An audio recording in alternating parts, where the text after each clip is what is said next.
Hey everybody, welcome back. Today I'm going to be talking about how to build confidence and trust at work so that you can get bigger and better assignments. And so I'm going to be teaching you the 5 B's, like B as in BE, how to be, the 5 B's to building trust and confidence.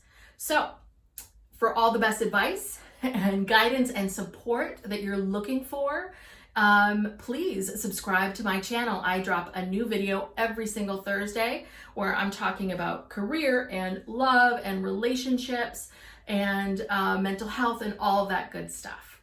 And if you're not familiar with me, my name's Tess Brigham. I'm a licensed psychotherapist and board certified coach, and I've been working with people for close to 18 years now, say over 15 years. And but for the last decade, I've really been focusing on young adults just like you, helping them figure out who they are, what they want, and what they want from life. All right, so let's get into confidence and trust. So, confidence and trust, they actually go hand in hand. And the thing to know about confidence is that confidence is a muscle, right? We're not born with confidence, but it's the actions that we take that help us build confidence over the years.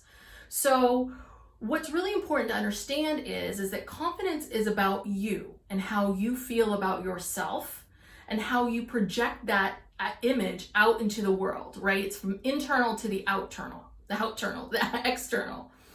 And so what's important to remember is that as you build confidence, when people see that confidence, they trust you more.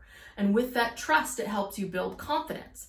And with that confidence, it helps build trust, right? Confidence is really something that you can use as a building block in life, right? Where it's like, when you take action, it helps you build your confidence.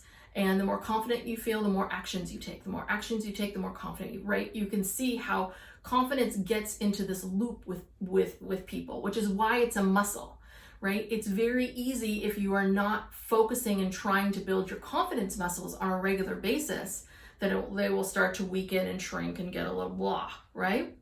So that's why confidence and trust go hand in hand. That if you want the trust, if you want your bosses and managers to trust you more and invest in you more and believe in you, this is what you have to work on, is this confidence piece and finding ways to build it. So the 5 B's, and these 5 B's will help you not only build the trust that you're looking for, it will also build that confidence. Okay, number 1, be proactive with what you're doing.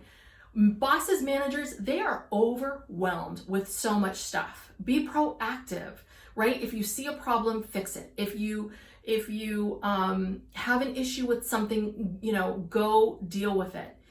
Especially if your boss already really believes in you and you feel like, okay, I have a lot of really good autonomy with them, right? They want to know what you're doing, but they don't need to know everything all the time. And so if you feel like, well, I can't really go and fix this big problem without talking to your manager, that's fine. I understand that.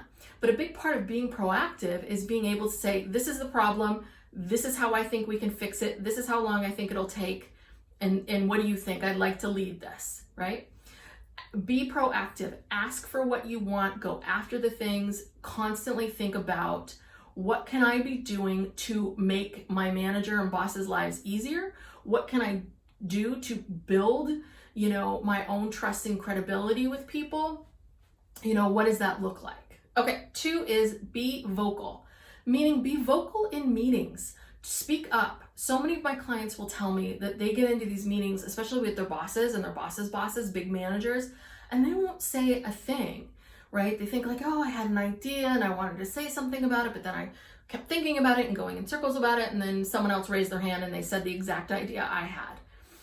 Trust yourself. Trust that you understand your job, you understand what's happening, that these meetings are about a conversation, and don't doubt yourself so much that you don't know what you're talking about. Raise your hand and make your suggestion. Worst case scenario is that people don't like it. Okay. Be vocal, show up. All right. The third one is, and it goes hand in hand with this vocal, which is be visible. And I know this is really hard for people right now. I'm recording this video during the time of the pandemic. So I know that this can be challenging for people to be visible the way they used to when we were all in the offices together. But think of creative ways in which you can be more visible in meetings, right? Do you constantly turn off your camera and not get involved? Do you not give suggestions? You know, a lot of times people are like, God, I was in a bunch of meetings today. I don't think I needed to be in any of them, right? Your time is valuable. When you're in a meeting, how do you make an impact? How do you show up? How do you, how do you make great suggestions? How do you add to it? Not just be there to just, check a box somewhere. How do you add to each conversation, each meeting that you're having? And there's lots of other ways to be visible. You can volunteer for things. You can join committees. You can join, there's all these, you can start a committee. I've had clients who, they saw a particular issue that was off in their company, and they said, what we really need is this kind of committee. And they started the committees, and it really created an amazing company culture. And it also made my client very, very visible to people. Okay, 4, be consistent. I know that it's really hard because you could get all jazzed. I'm like, this is it. I'm going to build my career. I'm going to go out there. I'm going to do this stuff. And then you put together this proposal for your boss and say, this is the thing I see wrong, and here you go. And you could give it to them and they'd be like, oh no, I don't think that's going to work. And then you're like, oh, well, forget it. Right? I give up. Be consistent. Careers take time. Building careers take time. I am constantly putting myself out there in lots of different ways. And I get a lot of no's, or I get a lot of being ignored. I get a lot, right? But you consistently have to keep showing up and showing your bosses and managers hey, we can trust him or her because they keep showing up. And the 5th one is be patient. Be patient. I don't want you to start to think oh my God, I have to be proactive and visible and do. This is going to be the rest of my life. And right? A big part of careers is this delicate balance of focusing on what's within your control, how you can better yourself, what you need to do in order to get promoted, right? To take on these things that you need to do in order to build your career. And at the same time, it's about being able to say there's a lot of things out of my control right now, and I can't really do anything about that. And I have to be patient with myself. It's not going to happen all overnight, right? And it's hard. It's really, really difficult. If you're smart, if you're ambitious, if you have these big dreams, there's really this want and desire to I want to go, I want to get it done, I want to do it right now. I understand that feeling really, really well. But you've also got to trust that, it takes time and that it's not going to happen all overnight, and that you have to be patient with yourself.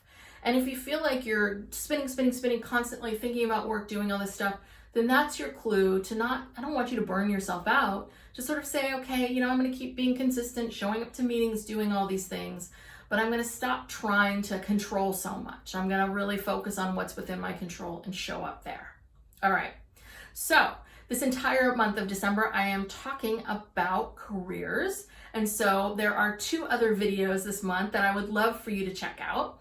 The first one is imposter syndrome and how to overcome it.